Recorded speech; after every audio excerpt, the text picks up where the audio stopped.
জাতীয় সংসদ দেশ এবং জনগণের প্রত্যাশা পূরণে কার্যকর বা অর্থবহ ভূমিকা পালন করুক।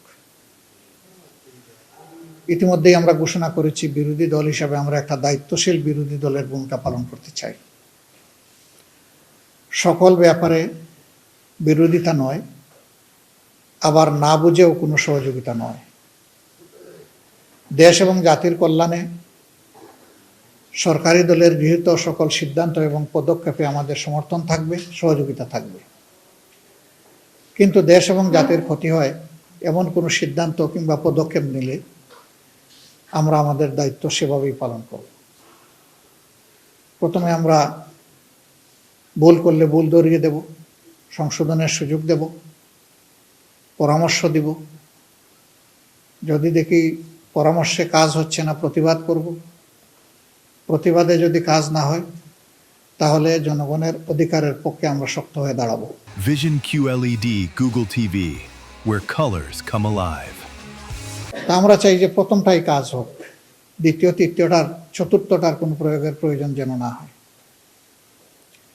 এটা সম্পূর্ণভাবে নির্ভর করবে সরকারের সদিচ্ছার উপর। যেহেতু তারা সংসদে সংখ্যাগরিষ্ঠ, তারা যদি সংখ্যাগরিষ্ঠতার বলে কোনো কিছু করতে চান, পারবেন। কিন্তু যদি আলাপ আলোচনার মাধ্যমে যৌক্তিক বিষয়গুলোকে বিবেচনায় নিয়ে সিদ্ধান্ত গ্রহণ করেন, তাহলে সেটা হবে জাতির জন্য উত্তম। এই সংসদটা হঠাৎ করে এইভাবে হয়নি, একটা বিশেষ প্রেক্ষাপটে হয়েছে। বাংলাদেশের প্রথম জাতীয় সংসদ তার মেয়াদ পূর্ণ করতে পারেনি, দ্বিতীয়টা পারেনি, তৃতীয়টা পারেনি, চতুর্থটা পারেনি। 91 সালে গঠিত সংসদই তার মেয়াদ প্রথম পূর্ণ করে বাংলাদেশের স্বাধীনতার পর। 96 সালে দ্বিতীয় সুযোগ, 2001 সালে তৃতীয় সুযোগ, এবং 2008 সালে যেটা হয়েছিল সেটাও পূর্ণ মেয়াদ পূর্ণ করেছিল। বাকি যেগুলা হয়েছে সেগুলাকে জনগণ নির্বাচন হিসাবে দেখে না, মানে না। এর কোনো নৈতিক বৈধতা ছিল না।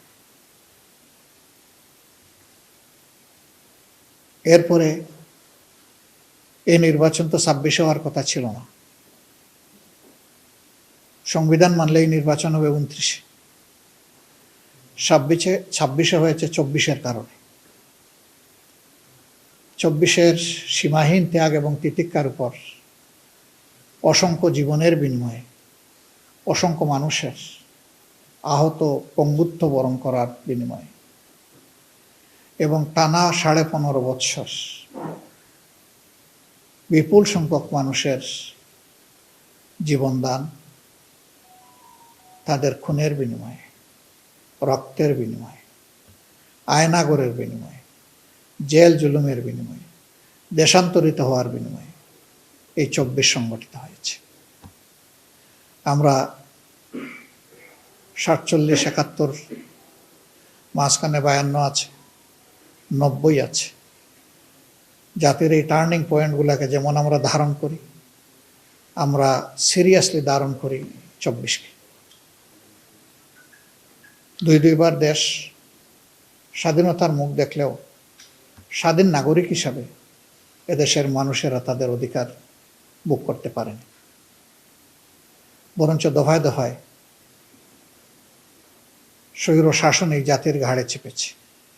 দুঃশাসনের কবলে জাতি পিষ্ট হয়েছে। দুর্নীতির কারণে জাতি সরাসরি, প্রত্যেকটি নাগরিক ক্ষতিগ্রস্ত হয়েছে।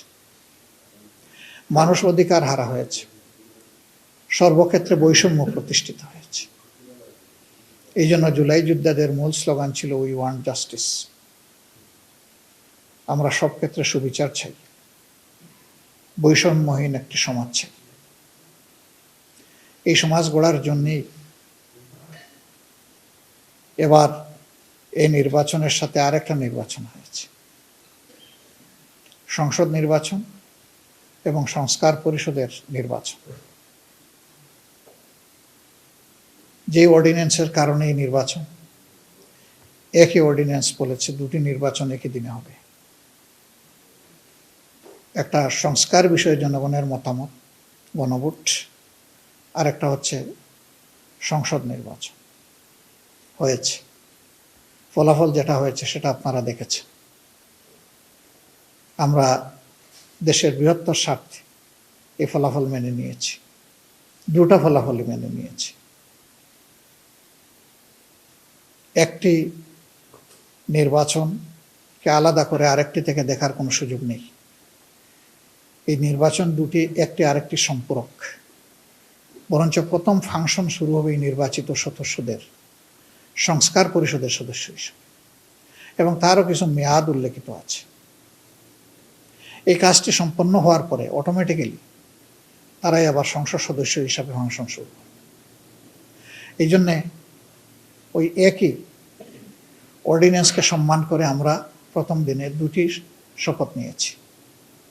প্রথম শপথ হয়েছে সংস্কার পরিষদের সদস্য হিসাবে, দ্বিতীয় শপথটি হয়েছে সংসদ সদস্য হিসাবে।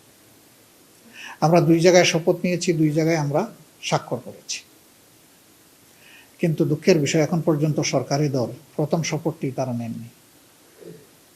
আমরা তাদের প্রতি আহ্বান জানাবো,